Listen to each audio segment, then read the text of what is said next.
Okay, we are live, but we're gonna let it breathe just for a minute. Damn the YouTube trolls. We're gonna let it breathe. That 1% of 1% who hate to let it breathe. Uh, but it's so weird, Zach, because sometimes if I forget to do the let it breathe, at least say that, then people trip. They're like, you didn't say it. So it's like, damned if you do, damned if you don't. Welcome in, everybody. It is the Mile High Huddle podcast. I'm your host, Chad Jensen, and with me, my fellow football priest. You know him, you love him, Zack Kelberman. And Zach, today was a surprise. Yeah. We had planned Thursday night, talk a little bit about the injury report, some of what Bo said yesterday, Sean Payton, whatever the coordinator said today. And then we were hit. No, don't do that to me. Scott, it's doing it. With a thermonuclear piece of breaking news in the form of Garett Bolles getting extended. You had the article for us. So for those who maybe haven't seen it, Zach, your gut reaction to Garett Bolles getting extended 4 years and what it means. Yeah, I'm sending out the bat signal right now to BNS. I'm sure he's doing cartwheels, Chad. And, rightfully so. He's been a big fan of Garett Bolles and a big supporter. Garett Bolles got paid today for his production this season. 4-year, $82 million extension with $42 million guaranteed. The deal could be worth up to $86 million overall. It makes Garett Bolles the sixth highest paid left tackle in the NFL, and it pretty much makes him a Bronco for life, which was Garett Bolles' stated goal for years now, Chad. And he even said today he could have hit the open market after the season and got more. He took a little less to stay with the Broncos, so I appreciate that. What it means is it's smart business by George Payton, the fourth player he's locked down this season, along with Quinn Miners, Patrick Surtain, and Jonathan Cooper, is getting ahead of the market and also keeping the support system and base around Bo Nix consistent. This allows the Broncos to take left tackle off the board in the offseason and focus on getting him receivers, tight ends, and running backs. Overall, it's a little more than I would have paid personally, but I like the foresight on George Payton's part. As do I. I was hoping for this, not just because I think Bowles is deserving of it. He's played really well. This year. He's got a nice bond going with that unit with the O line and with Bo Nix. But I think it's in the overall best interest of the team, and especially relative to draft and offseason strategy. It takes what could have been just a massive kind of bummer possibility of having to go back to the well and find a left tackle, takes that off the board. Now you can focus on building the skill position nest around Bo Nix. Papa Bear in the draft. What's up? David McElrath in the house. Love you, bro. He says, good evening, Broncos country. Chad, Zach, and Deacon Scott. Congratulations to Garett Bolles and the Broncos for the extension. Hashtag 10 and 7 plus. God bless USA. Let's go, Bo. Thank you, buddy. Always great to see you, and we appreciate your support. And it's great for Garett Bolles. He's a homegrown guy, and he really does have love for Denver and for the team. And if he could stay in Denver, he was going to stay in Denver. Sam Bam jumping in as well. Thank you, brother. Before we even went live, super chats. That's the dedication of our awesome community. Sam says, evening, guys. Looking forward to the Broncos getting another win on Sunday and glad to have Bolles for another 4 years. He has really developed into a great left tackle after a tough start to his career. Go Broncos. Yeah, I mean, he's top 4 or 5. Look, we clown. I don't want to be that guy, Zach, that cites pro football focus grades when it's convenient and suitable, and then, GDs it when it's not. But they're at times quite arbitrary. So for what it's worth, I think being ranked in the top 5 pass blocking with some of the left tackles, Zach, that are in this league, it means something. It does say something about Bulls. He's the fourth highest graded pass blocker among all tackles in the NFL, not just left tackles. He hasn't allowed a sack since week 2, I'm pretty sure. So he's having a good season. Credit to Zach Strief and Sean Payton and the Broncos coaching staff, but credit to Garett Bolles, who settled down. He had the history with holding penalties and unnecessary roughness penalties and things like that. And also, he's the longest tenured Bronco. So we've said it before and we'll say it again. At some point, you have to lock down your own talent. It sends a good message to the locker room that if you perform well, you will get paid. It also sends a message to prospective free agents next offseason, like, hey, you want to come to Denver because we have the money. We have the richest ownership group in the NFL. That's right. And in fact, exactly. It's starting to speak a lot to the new culture in Denver. And is Dylan in the chat tonight doing his thing? I'm sure he is. I'd be surprised if he's not. Maybe he's not expecting us quite yet. We're usually going on about right now. We'll see him shortly. But Dylan had a great article this evening.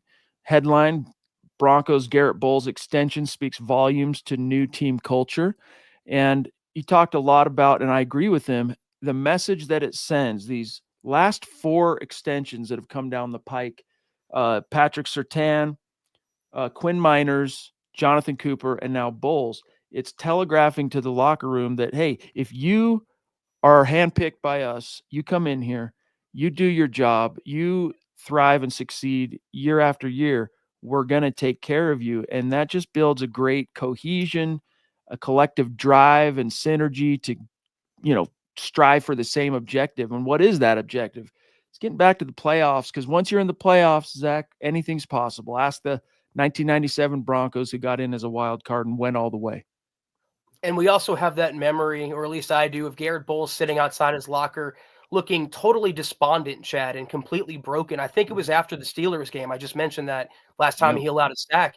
And he's been looking like that a lot over the years because he's been through the hell and back with the Broncos being a losing team and not making the playoffs. So I am happy for him. And also another feather, and I'll say it again, George Paton gets a lot of crap from the fan base, but he has had an excellent year handing out extensions and doing deals and drafting. If I were Sean Payton and the Broncos ownership, I would think about George Payton's own extension going forward and locking him up with Sean Payton. I thought this was interesting. David Youngkin, what's up, bro? So good to see you. Much love and respect. He says, this offseason will be more interesting. I agree. It makes it more fun because, look, we all know how important the big uglies are up front, those dancing bears, God bless them. But when it comes to the sizzle and what moves the needle, it's kind of boring. Hey, let's preview the top 5 offensive tackles. Look, we're here for it, but to the vast swaths of Broncos country, it's like, get us a guy who touches the ball or sacks a quarterback. But David, thank you, buddy. Zach, I thought this was interesting from Bolles today, being asked, hey, how exciting is it, Garett, to be part of what has become a dynamic offense? Quote, super exciting. Like I said, I haven't had consistency here, meaning about, the coaching, supporting cast. It's a new coach, a new offensive line, new guard, new quarterback, just goes on and on and on. You can't win games doing that. I think Coach Sean Payton understands that. He's been around this league for a long time, and it starts with the offensive line. The more consistent you are up front, the better you play. And then he goes on to expound upon the connection and that he has with his current collection of O-linemen. But that ties in slightly, Zach, to kind of his mood following that loss you just referenced. It was like, man, are we doing this again? But no, he hung tough. He did his job. As he said, to quote him, he just kind of kept his eye on the prize, meaning he did his job, came into work, stuck to his routine, and balled out. And look where they're at now. The Broncos are 8-5, 2-game lead on the 7th seed. And Garett Bolles just got paid his 3rd contract as a Denver Bronco. Grab Taylor, Zach.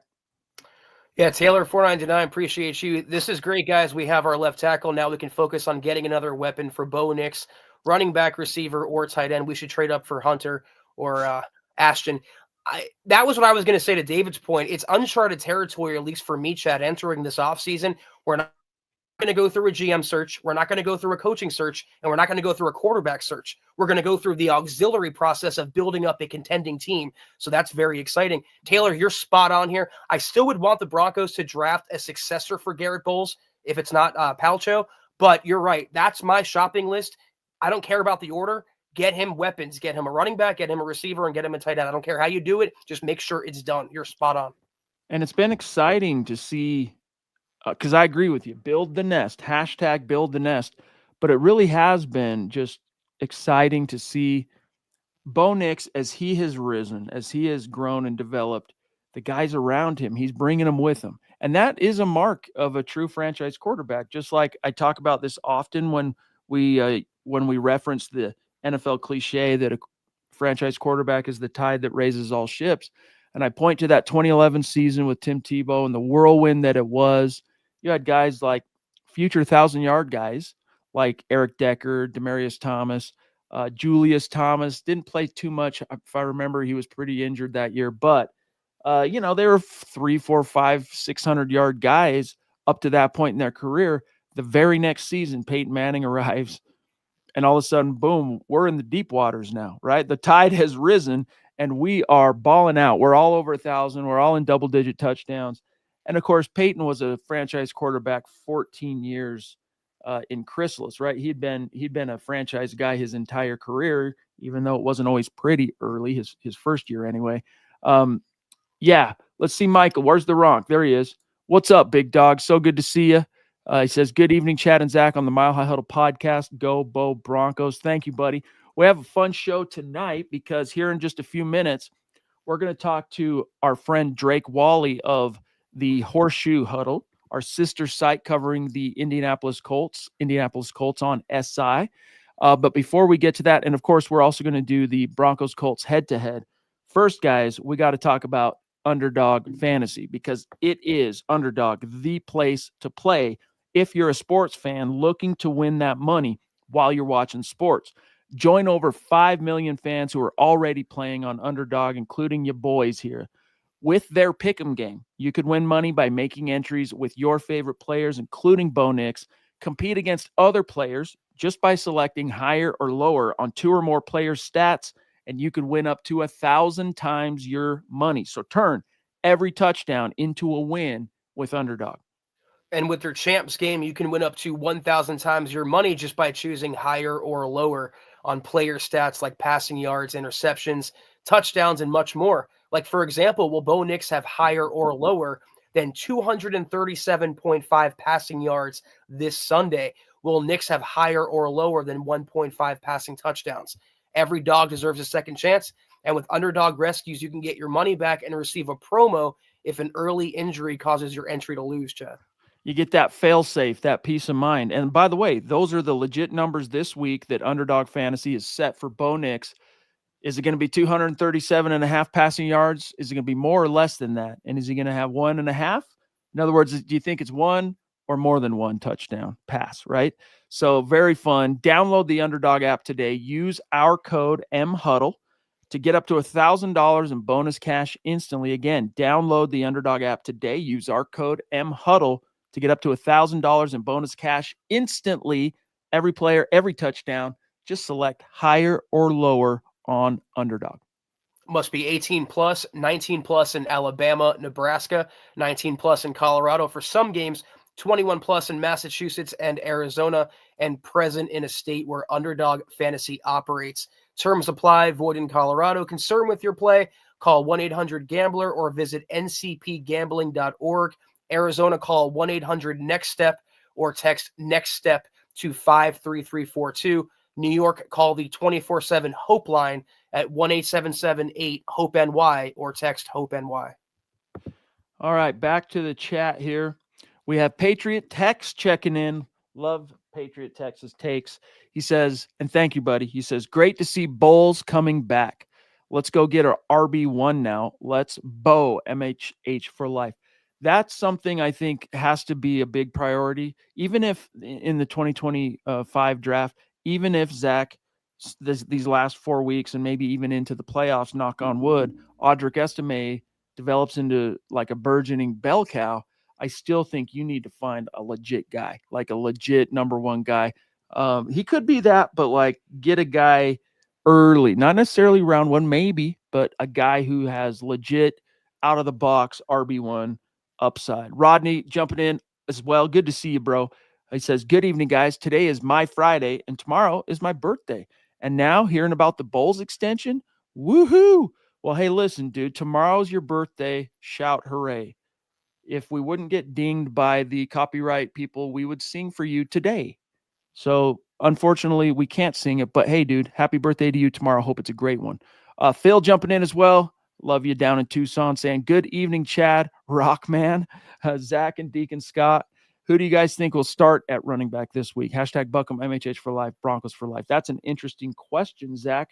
What are your thoughts? Take your pick. I'm going to say Jaleel McLaughlin only because it seemed like Sean Payton wants to get him more work. And it seemed like McLaughlin is the only one in the backfield that's not just a power guy. He has some speed to the edge and he has some wiggle. And that's what I was going to say to your point, Chad. I want an RB1 as well, but I'm sick of the bowling balls. I want like a Jahmyr Gibbs. I want an explosive running back out of the backfield that can do it all. And hopefully the Broncos oblige. But I think McLaughlin will get the first crack on Sunday. He's got the momentum. You know, he's stacked 2 really good games in a row. So we'll see, but we'll get into the Indy defense a little bit later. Suffice to say, there's going to be some opportunity to find purchase on the ground, whether it is McLaughlin, Javonte, Estime, time will tell, but that has to be a big part of it. And I thought it was interesting earlier this week while we're talking about it, the Colts, Shane Steichen, Gus Bradley is the defensive coordinator. They were asked about Bo Nix, and Steichen, he talked about, his pocket presence, complimented his decision-making and whatnot. But when you got to Gus Bradley, the defensive coordinator, and anyone who's been around Gus Bradley or within spitting distance, watching him do his thing, that dude is intense. And he's like a rah-rah guy. You will run through a freaking wall. Even if he's not your coach, he's that intense guy, but he's smart. And he goes all the way back, dude. He's got a deep coaching history. And he identified something, Zach, I found to be very interesting. And that is that the Broncos went on a stretch there where Bo Nix all of a sudden became Lamar Jackson, the white Lamar Jackson for a minute, right? And then he's rushing, he's catching touchdown passes. He's stacked up something like 300 yards of rushing and those 4 touchdowns on the ground. But the last 3 games or so, he hasn't done much of that. And so it sounds like to me what he's saying is he's kind of preparing his team going, hey, this is something they've done. They've used as a weapon. Sean Payton's kind of pulled back on it in recent weeks, but don't be shocked if Payton tries to roll it out again, down the stretch. We got to be ready for it. I mean, Nix is always going to be mobile, Zach. I mean, those designed runs. Well, there's a correlation there because every time he ended up as the Broncos' leading rusher, they ended up losing the game. So, you mentioned he hasn't run much in recent weeks, the last 3. Well, the Broncos are on a 3-game winning streak. So there's something there. And hopefully Bo Nix can continue to progress as a passer first and use his legs second, Chad. Sam Bam jumping in with super chat number 2. Thank you, bro. We love you. Legendary Mount Rushmore superstar. Saying, since we're on the topic of O-line, do you foresee the current starting O-line being the starting O-line going into 2025? # continuity. I do. I didn't quite understand, Zach, all the rationale and reasoning behind Wattenberg being the center. Yeah. But seeing some of the differences in just the physicality of the O-line, especially in running the ball, now I get it. And I think, what is this? This is year 3 for Wattenberg. So they have one more year, right? Because he was a 2023, 22? No, 22. He was a 2022 6th-round pick, if memory serves. So 22, 23, 24. He's got one more year, and then they'll have to make a decision on him. So continuity-wise, time will tell. If they don't decide to bring him back, they at least have Forsythe, who did show he's really good as a pass blocker anyway, Zach. As a blocker for kicks, maybe that's a different story. Yeah, I mean, he soured on me completely. Maybe I'm just being stupid there. But Wattenberg has come out and surprised everyone, and that's why I gave credit to Zach Strief, a former player. He's turned this line around, Chad, into the second-best pass-blocking unit in the entire NFL. There's so many years in the last decade that we were ruining the fact that they could not protect whatever quarterback was back there. Now they're keeping Bo Nix relatively clean every game. So I am not changing everything. I'm not fixing what isn't broken. The starting 5 this season, healthy, or the starting 5 in 2025. Indeed. Okay. We're going to hear in a second, guys. And by the way, you can, did I click on David? If so, oh, there. Yeah. Love you, David. Appreciate you, bro. Why won't it go off the screen? There we go.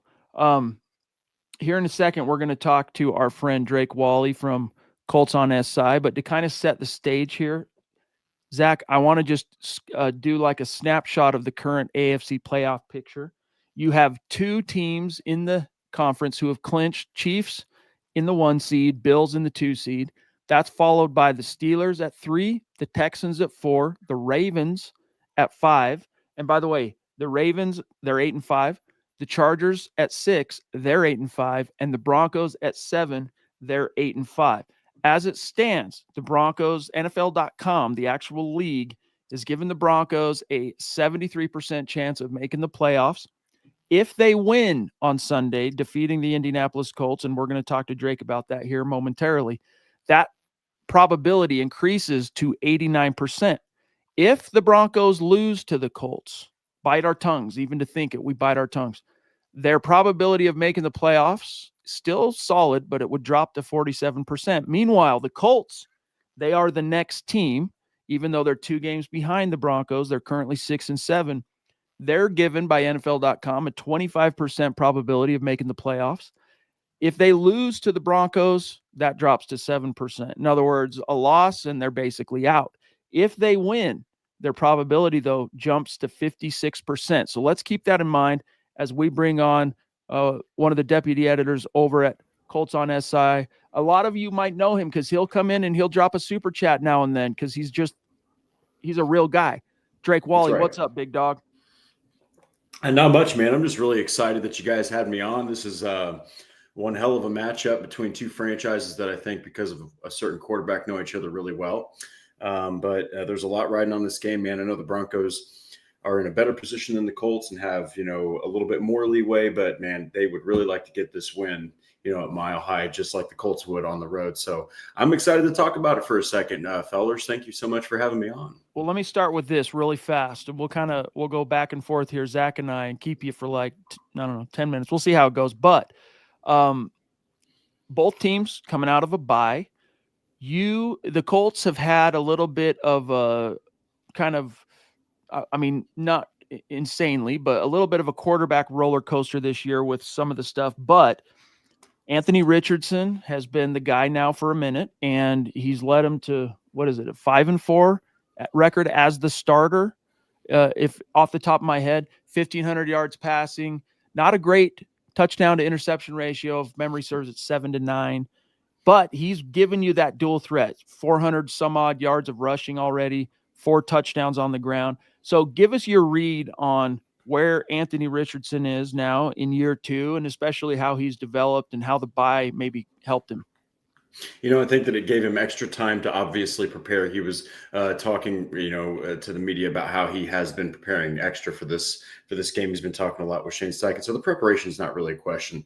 It's that this Broncos defense has some serious firepower when it comes to getting to the quarterback, especially from their defensive ends, especially from the linebackers. They just get it from everywhere. I think it was that they've got 5 guys with 5 or more sacks. That's fantastic, But I think that Anthony Richardson needs to get a little bit more from his playmakers as well. I think we saw in that New England Patriots game 2 huge drops from, a tight end, Kylan Granson, and wide receiver, Adonai Mitchell. You got to pull those in. You can't T-Rex arm a pass down the field, and you can't drop one where you stretch out right in front of the end zone. So I think that Richardson needs more from his teammates. You can't have supporting cast failures.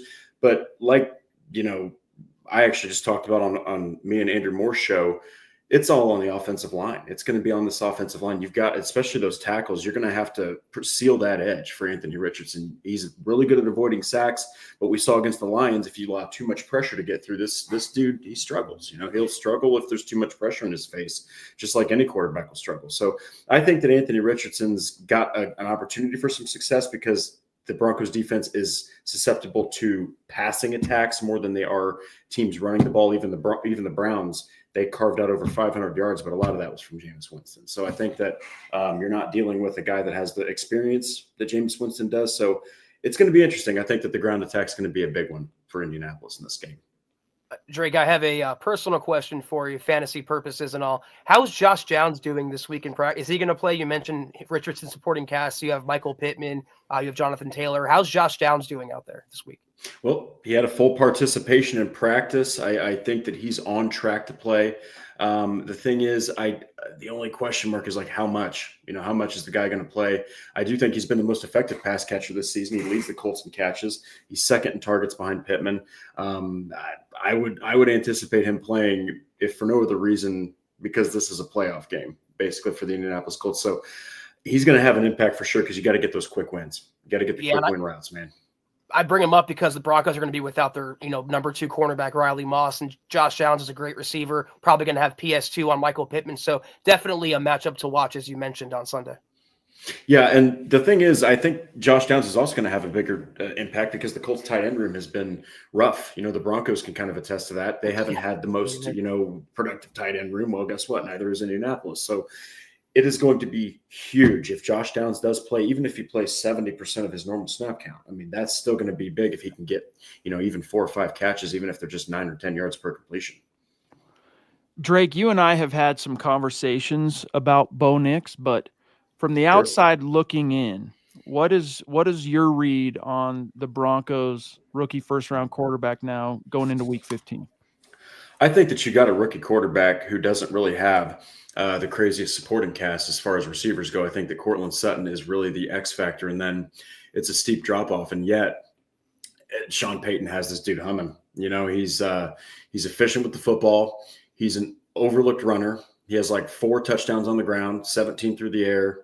I mean, for a rookie quarterback, he's playing some damn good football, is what I think. And I think that the more that they surround him with talented pass catchers, maybe a little bit more in the tight end regard, you're looking at one heck of a quarterback, 8-5 as a rookie. I just think that the Colts are going to need to keep him in the well. You need to keep him in the pocket if you're going to stop him. Don't let him extend plays. He's way faster than people probably just think. Then you watch the tape and you're like, holy crap, this guy can run. I think that you can't – don't let him get confident where he rips off throws like he did to Marvin Mims against the Browns where, that throw was just like it was gorgeous throw, 90-plus yard completion. He's got that gunslinger in him. Make him go through his reads. Make him throw some of those passes where you might get an interception because so far he isn't really playing like a rookie quarterback. That's my point. So, yeah, he's playing more like a veteran. I think Sean Payton's got him locked in, and you can definitely tell Payton has found the quarterback that he wants. So now for our audience, Drake, we'll get to David in 1 second. The Colts defense isn't as, elite as in years past. They're more susceptible, I shall say. Now, what would be you mentioned Bo Nix containing him. What would be the biggest X factor on the Colts defense to do that for our audience sake? I would say it's probably Leatu Latu. It's defensive end. If you can get to Bo Nix's blind side, you can make a quarterback. He's a lot different when the pressure's on. It's not often that the pressure's on him because the line has done so freaking well protecting this young man. But I'm telling you, if you can get to him, he's a different quarterback. So Leatu Latu, Kwity Paye, a couple of defensive ends. Those are going to be the X factors. You got to get to Bo Nix, man. A lot of Broncos fans wanted Latu. Yeah, he was definitely well regarded in our neck of the woods. David Youngkin, thank you for the super chat, big dog. He says, it looks like to me that Bo is starting to be a pocket passer, but he can light it up with the run. And yeah, that's something I referenced earlier and I'll get your take on this, Drake, because I'm sure you guys wrote about it. But I'll specifically just kind of I'll paraphrase Steichen, who complimented his pocket presence and his decision-making within the pocket. But then you get to Gus Bradley, who's like, quote, he's a guy that can get out of the pocket. He can extend plays. He makes plays on the run. Bo Nix is a quarterback that runs 4.5. So here we go again, a guy that can extend plays. Like I said, it looked like earlier that they used him in the run game, some quarterback runs. They're still on occasion doing that, but it seems now it's more getting out of the pocket, getting away from the rush, extending the plays that way rather than a coordinated run game. So, close quote, how much do you think the Colts are really fearing that rushing aspect of Bo?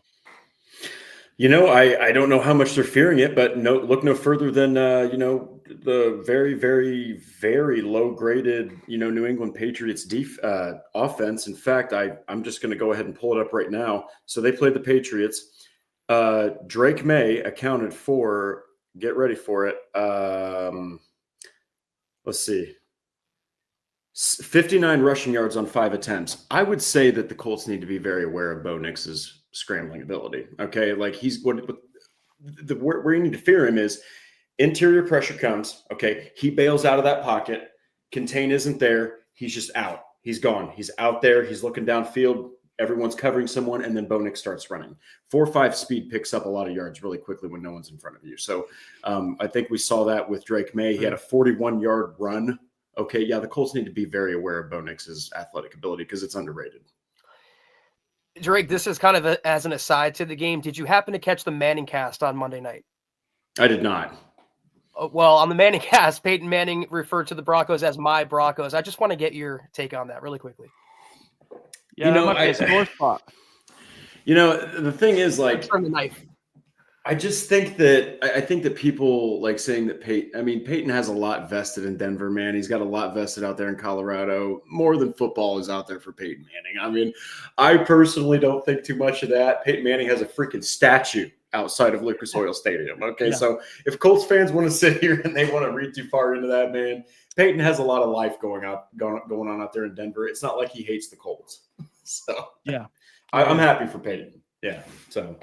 All right, bro, I got one more for you, and it's kind of a two-pronger. Sure. Give us – you mentioned Latu, but give us a sleeper to watch out for on offense for the Colts. And then also, you might have kind of touched on it, but your official prediction for the game. So I'll just go ahead and touch on the prediction. So I think that this – on paper, it's a Broncos victory, but like this is also one of those games where the Colts are such a weird team and they play up to their competition. I wouldn't be surprised if they won this game at all. I wouldn't, and then drop a game to a team like the Mac Jones Jaguars later in the season. But as far as another X factor, it's got to be Alec Pierce for me. Pat Surtain, monster, absolute animal. It's hard to find a defensive back, though, that can deal with a guy like Pierce. One-on-one, when that ball's 50-50, it's thrown high enough. 6'4", 220 pounds, runs a 4.3 yard or a 4.4 second, 40-yard dash, just absolute monster. Alec Pierce is going to have, I think, a couple of plays that are going to really shift the momentum in this game. But again, it's going to be difficult with a guy like Pat Surtain. It's probably going to happen when he's not covering 14. Very interesting. Yeah, because let's see, a 2022 second-round pick. To put it in perspective for the Broncos leader in receiving, obviously, is Cortland Sutton. And this has really come on strong with the last 4 or 5 weeks, but he's 154 yards away from what will be his second 1,000-yard season, whereas Pierce, amidst the kind of quarterback I'll just say inconsistency. And then also this is essentially, let's remember, Richardson's rookie year because he played, what was it, Drake, the first 4 and then got hurt last year. Mm-hmm. Yep. Pierce has 645 receiving yards. He is no joke. So let's hope the Broncos have a solid plan of attack for both him. I mean, Downs, Pittman, they're all kind of right around the same sector as far as receiving production, although Pierce leads the way. But Drake, bro, you are the man. Thank you for making time for us tonight, guys. In the spirit of brotherly love and NFL connections and our sister site, follow Drake on Twitter, on X. You can see his handle there. But for those listening, it's at @DWalsterDrake. And again, he is one of the editors on Indianapolis Colts on SI. So Drake, thank you, bro. It'll be fun to see how it shakes out. I'm sure we'll be texting each other game day, but we'll see how the chips fall.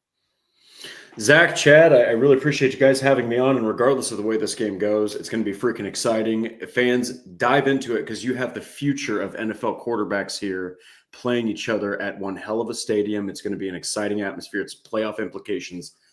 I'm pumped regardless of how this game goes. Gentlemen, cheers to you guys. Cheers, buddy. There he goes, Drake Wally, giving us some of his very valuable time. He's killing it over there on the Colts beat. So some interesting thoughts there. Zach, what do you make of some of his analysis and especially the warnings on Alec Pierce? Well, I kind of want a beer now, but aside from that, they have an offense, Chad, that not many people, they don't have many household names except for maybe Michael Pittman. I asked about Downs because I've watched him. I've had him in fantasy. The guy can play. The guy is a game breaker, and he gets open deep. He gets open in the middle of the field. They throw him screen passes. They also have the third guy, like he mentioned, Alec Pierce, who's 6'4" and runs a 4.3, I think. So this is a game where you would like Riley Moss, but it's a game where you need the others. You need Chris Abrams-Drain to step up. You need Damari Mathis to step up. You need Patrick Surtain to lock down whoever is in coverage, and also J-Mac. That's what I was thinking, McMillian. If Moss is going to be out, they put Alec Pierce in the slot. It's a mismatch size-wise, but you got to come up and you got to press him. You got to get to Anthony Richardson, make him nervous, and I think he'll turn the ball over if that happens. Hey, shouts here, Eric Flynn.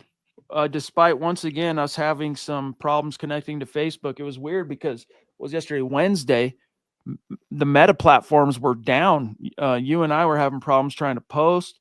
Like they were having problems, and this coming on the heels, of course, of what has been basically about 3, maybe even 4 weeks of flip a coin. Is it going to connect? Is StreamYard going to connect to Facebook tonight?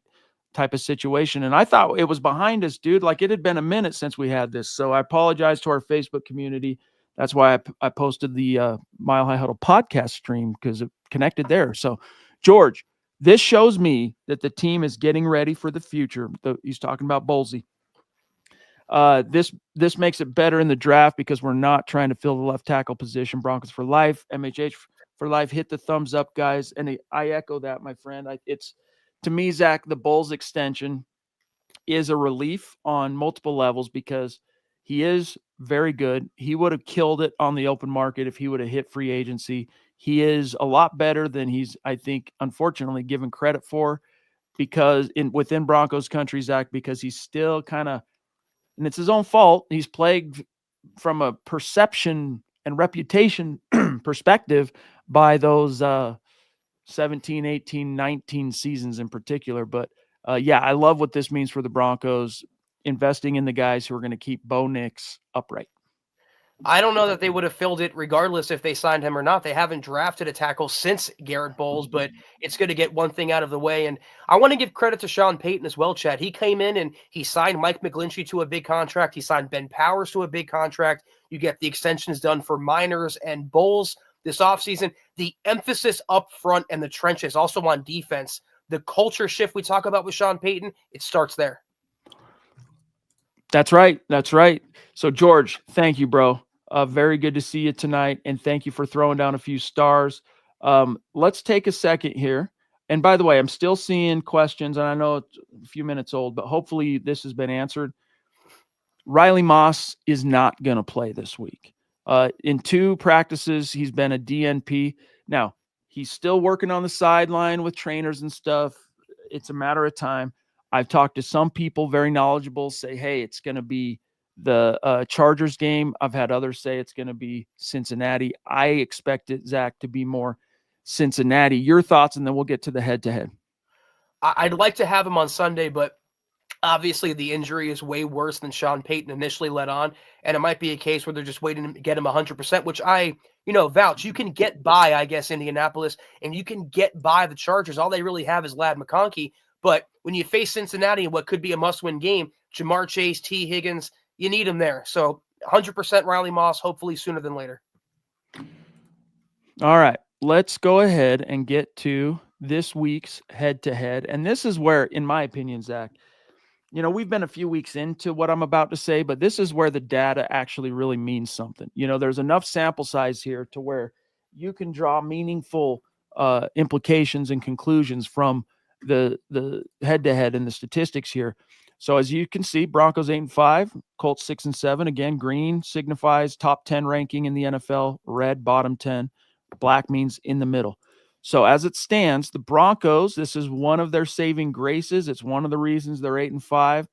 They're +3 in the turnover differential, which puts them just outside the top 10, whereas the Colts are -2. That puts them like middle of the pack. Time of possession, though, neither one of these teams are killing it when it comes to holding on to the ball. The Broncos rank 23rd. The Colts rank 31st. So only one team is worse than them in terms of holding on to the ball and sustaining drives. Let's examine these offenses. So all that red is gone, Zach. Where'd it go? It's gone. Remember, all these first, let's say 5 or 6 stats here were red stats, meaning bottom 10. But now the Broncos, from a yards per game, rank 21st. Yards per play, they're 19th. Points per game, 23.5. That ranks 14th. Rushing, they're 20th. Passing, 21st. 8 picks puts them just outside the top 10 in terms of fewest. Fumbles lost, though, they have 7, which is a significant number. That puts them in the middle of the pack, 18th. 15th giveaways, ties them for 16th fewest. And then Drake emphasized this. Bo Nix, he's a hard sack. And again, they've invested in that O-line. That's one of the biggest reasons, obviously, that he's a hard sack, but what he does at the line of scrimmage and how he comports himself in the pocket is also why he's only been sacked 19 times, which is tied for the 3rd fewest in the league. The man is a rookie. 18th are the Broncos on 3rd down, 15th in the red zone. And you look over here at the Colts, 23rd in yards, 16th per play, points per game, they're 22nd. They're basically a field goal behind the Broncos per game. Rushing, they're 14th. That's their offensive saving grace up to this point, and Richardson has contributed to that significantly since taking over. Passing, though, only 192 per game. That puts him at 26th. Been picked off 14 times, and again, 9 of those are from Richardson. 6 fumbles lost, which is fewer than the Broncos, and 20 total giveaways, though, puts him at 26th. They're doing a good job, Zach, protecting their quarterbacks, too. I mean, we've seen Joe Flacco, we've seen Richardson for the Colts. 24 sacks, that puts them at 7th. And then 3rd down, they're atrocious. And that directly ties 23rd to this thing up here, time of possession. Red zone, though, Zach, they're not nearly as bad. They're definitely plausible at 55%. That tied for 17th. So your thoughts here on these two offenses? Remember, we were ruining the Broncos being like 27th or 28th in 3rd down percentage. So I'm happy it's come up to almost the upper half of the league, and there's no red there. And how many years have we done this where there's been just littered with red column after column? I want to just echo something Drake said. I'm throwing away kind of the stats and everything on paper. This is going to be a very tough, scrappy, maybe close game in the 4th quarter. That's not going to be an easy victory for either team. So it could look like the Broncos have the advantage, but anything can happen on Sunday. I truly believe that. And you got to remember, guys, the Colts are not only fighting for a 7 seed, but they're still in it for their division. The Texans are 8-5, so they still, with 4 games to go, have a chance. They're going to be fighting, dude. It's not going to be an easy walk in the park. Broncos better come correct. And just like the Broncos, they are rested coming off their bye. So we look at these defenses. The Broncos, look at all that greenery, baby. 8th in yards, 2nd in yards per play, 2nd in points per game, relinquishing, that is 18 points per game. 6th ranked rushing defense, 19th against the pass. And Zach, that would be a lot better if they didn't relinquish 497 to Jameis last week, or week 13. Interceptions, the Broncos have 12, which puts them in the top 10, tied for 8th most. Fumble recoveries, they have 6. That's kind of right in the middle. Takeaways total, they have 18, which is a top 10 statistic. And they are, for a couple weeks now, the number 1 defense in sacks.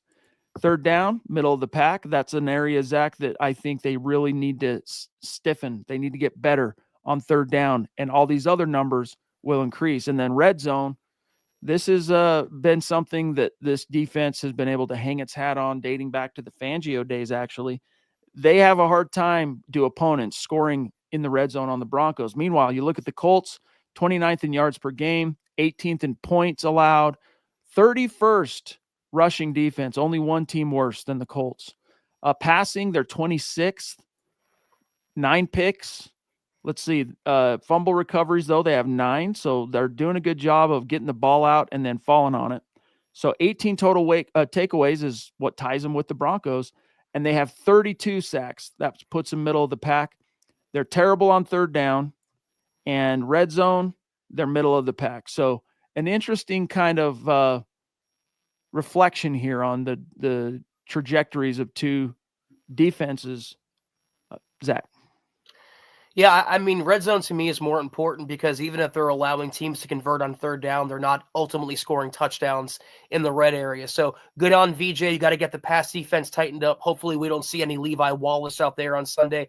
The Colts, like I asked Drake, they were like near elite for years in Indianapolis, and now they don't do anything right, Chad. It reminds me of when we did the Raiders head-to-head. It's just a bunch of red and black, and I guess the only thing they do good is take the ball away. But this should be, and I said this during the Raiders lead-up and the Carolina lead-up, it should be an offensive showcase for Bo Nix. There's no excuse not to have one. Coming off a bye, you had 2 weeks to prepare for this. You have all your weapons around you. You just signed your left tackle to a massive deal. I would be disappointed, even though it could be a low-scoring game or a hard-fought game, if the Broncos offense doesn't get in the end zone at least a few times. I agree. This is a chance for Bo Nix to go off and continue planting his flag. I'm just not sure what to make of this offense. On the heels, Zach, of that Monday night game where the Broncos gave up just so many points and yards. So it'll be interesting to see. Special teams, I mean, look, these are pretty evenly matched teams on that side of things. The Colts rank 6th in gross punting, 4th in net. Broncos are 6th in net. Punt return average, the Broncos are 5th, 13.5. And the Colts are 14th. Let's see. Bad. They're not too good at covering the punts, so that portends well for Marvin Mims. But they're good. Their kick return average is really healthy. It's better than Denver's by 0.6 of a point or a yard, I should say. Kickoff average, they're basically average at covering kicks. Broncos are 9th, and then field goal percentage. Broncos are 8th. Colts are 9th. And then we look at penalties. Broncos have 83. That's tied for 19th most. And their opponents have committed 85, which is tied for 16th most. So still a lot happening there with the penalties, but it has diminished in recent weeks, Zach, I got to say. Whereas the Colts, they are very undisciplined. They are tied for the second most penalties, and opponent penalties, Zach, 71, tied for 28th. So your thoughts? I feel like it's obligatory because we mention it every week. The field goal percentage would be higher if not for that Kansas City game with Will Lutz.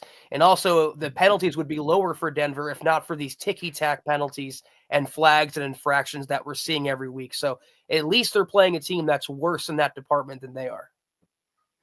All right, one last thing I want to do while we're on this sheet is I just want to come over here and take a quick look at some of the stat leaders for the Colts. And I want to start on tackles. So Franklin leads the way. Look at that. They have 3 guys, Zach, already in triple digits in tackles. That's wild, dude. That means defenses are staying on the freaking field, bro. Jones still leads the way. And look, Moss has missed. He's going on his 3rd game, basically. He's still 3rd on the team in tackles. I love that. Their leader in sacks is Kwity Paye. DeForest Buckner has 5.5. And then their rookie first rounder. Wait, he was first rounder, wasn't he? Yeah. 4 sacks, Latu. Benito leads the way with 11. Cooper, I'm really pulling for him to get 2 more over these last 4 games, and the Broncos will have 2 double-digit sack guys. And then, what's his name? Hendrickson pulled away a little bit. So, Benito, there's a little bit of a cushion there for Hendrickson. He's got to turn it on. And then let's look at the offense here. So, receiving, again, I touched on this, but here's your actual visual. Pierce, 645, Downs, 594, Pittman, 550. Sutton leads the way at 846, followed by Vele. And then rushing, you got Jonathan Taylor, who after what I think his first 2 years in the league, he was deep into the thousands in terms of his 1,000-yard rushing. And then 3 straight years of coming about 200 yards short. It's looking like, Zach, he's going to cross that this year. And then here's your quarterback comparison. So Richardson, 1,500 yards passing, and Flacco, while Richardson was out, passed for just under 1,200. Yeah, and if you combine those, it's not as much as Bo Nix. So it's the Broncos, like on paper, maybe except for the rushing and that's probably it, except for the rushing department. The Broncos have the edge here, but it's not going to be an easy game by any means, and it's probably going to come down to the 4th quarter. And you got to remember, significantly impacting that total yardage for Bo Nix through the air was that week 3 or 4 game against the Jets when he finished with 60 passing yards. So that kind of threw him off. But, I mean, listen to this. This is his last 3. Atlanta, 307, 4 touchdowns. Raiders in Vegas, 273, 2 touchdowns. Monday Night Football, Browns, 294, 1 touchdown. So he's come alive the last month of the season. And even that Kansas City game, that was a tough defense on the road, kind of a weird physical game. He still had 215 passing yards and 2 touchdowns. So I really feel good about where Bo Nix is at on the developmental kind of curve. I think he's turned a corner of sorts. You're going to see that from Nix in the first 3-4 years he's in the league. And it'll happen probably multiple times in a season where he'll set a standard and you'll think he's kind of there, and then he'll bust through that, turn a corner, and he'll kind of keep breaking through ceilings. And I would say the last quarter of the season, though, Zach, he has definitely unlocked something. Yeah, since week 5, I saw this stat on Next Gen Stats. Since week 5, only Lamar Jackson has more games with 2 passing touchdowns and 0 interceptions than Bo Nix. Pretty good company to keep. Absolutely. Okay, last few calls to the – and by the way, as you guys know, our official predictions, Zach and I, including Mr. Producer, who still leads the way. How many did you get? You haven't gotten, Scott, 2? Yeah. So Scott has successfully picked 11 of Denver's 13 games this season. So tomorrow about lunchtime, you can expect to see the Mile High Roundtable where we all go on the record with our predictions and picks for Broncos Colts. It's going to be fun. Oh, look, we got, where'd he go? I just had him and then it passed over him. Where'd he go? There he is. Zeus McPeak in the house. What's up, bro? On Facebook tonight saying, hi, all. Hope Broncos have a good plan with Riley Moss most likely not playing. And that's something I absolutely concur with. And if you go to Vance Joseph in terms of his remarks today, here's what he said. He had 2 comments, Zach, I want to get your thoughts on. First, on how Chris Abrams' drain has prepared in practice, which tells me it's being focused on and talked about because it's looking like they're going to vault him over Levi Wallace. But here's what VJ said, quote, when you draft these young players at certain positions, it takes more time for those guys to develop to get ready to play for you. Obviously, cornerback is a position where if you're not ready, it can be a bad deal for you. He's practiced well. He's smart. He's engaged in meetings. He's ready to play. He competed well on Monday night. The more he plays, the more he'll improve. Zach, so your thoughts on that, and then I'll read one other one from VJ. Then play him. I mean, I want to see the action come out. I don't want to, because he also mentioned, maybe you were going to say it, Chad, that if Levi failed, that means I failed as a coach. I didn't put him in the right position to play. Well, then rectify that. You ended up almost costing the Broncos the game. Levi Wallace should not see the field, because when Chris Abrams' drain did come in, the pass defense finally suddenly settled down. So he should be the one out there. But I don't care if it's a rotating unit, including Damari Mathis. It could be anyone but Levi. Last thing he said, I think the challenge, talking about the passing game, quote, I think the challenge is kind of what we saw on Monday night. Explosive plays can hurt you. And by the way, this is the first time he's been on record since that game. You want to make teams grind it out and put drives together, not give them one-play touchdowns. When a team is aggressive like that and the quarterback has a big arm, he can throw it 70 yards in the air. That becomes dangerous if you make a mistake. It forces you to be exact in coverage. If you are, you can make the plays and make them earn and make them grind. If you're giving up explosive passes, that's a bad sign for a defense. We can't do that. So I'll say this, and thank you, Ronk. We'll get to our shouts here. Great show tonight. Chad, Zach on the Mile High Huddle podcast. Go Broncos. This is another quarterback who can throw it 70 yards. Is he the proficient passer at this stage in his young career that Jameis is? No, but he can get it there. No problemo, Zach. So beware of Anthony Richardson, and don't sleep just because he is kind of still growing as a young guy. Don't sleep on his propensity, or at least the possibility of him gouging you vertically. Yeah, and Zeus mentioned what the plan could be. Well, the plan could get complicated because Brandon Jones is also dinged up. He was limited twice. He'll probably end up playing, but he has a abdominal or a groin injury. He's not going to be 100% more than likely. Riley Moss is out. You're going to have to go to your backups, and this is where the coaching acumen of Vance Joseph comes in. And that's the one thing I've questioned about VJ was his acumen. So it's a big test for him, and he's going to be under the microscope because what happened 2 Monday nights ago or whatever cannot happen again on Sunday, Chad. Word. Okay, guys, we have a few messages for you, and then we got a dip plus something really fun, so don't leave quite yet. Tremendous episode, as always, of the Mile High Huddle podcast. If you're not doing so, please follow us on X at the MHH Pod. You can follow the main account on X at Mile High Huddle, Chad at Chad and Jensen, and myself at Kelberman NFL, and Scott, our producer, at Scout Kennedy. If you guys want some merch like we're rocking each and every podcast, check out MHHmerch.com. Get you some. If you haven't done so yet, drop us a like at Facebook.com/Mile High Huddle Pod. You can find us on Instagram at Mile_High_Huddle. If you're listening on Spotify or Apple Podcasts, make sure you're leaving your football pre-save 5-star review for a chance to win some merch each and every single month. But if anything, y'all, please subscribe, like, and share this video and every video you see on the MHH channel. It really helps us grow and reach more Broncos fans just like you. All right, so a Mile High salute, a special shout out to the great Super Chat superstars and supporters tonight, helping us keep the lights on, like The Ronk, like Patriot Tex, Phil McLaughlin, Rodney Garcia, Sam Bam multiple times, the Papa Bear, David McElrath, David Youngkin, Taylor Christensen, and David Youngkin, by the way, twice. Did we get both of David's? Oh, no, was it? I'm tripping. David Youngkin won twice. Yeah, off-season more interesting in Bo. Yeah. Taylor Christensen, Eric Flynn, George Fox. Much love and respect, guys.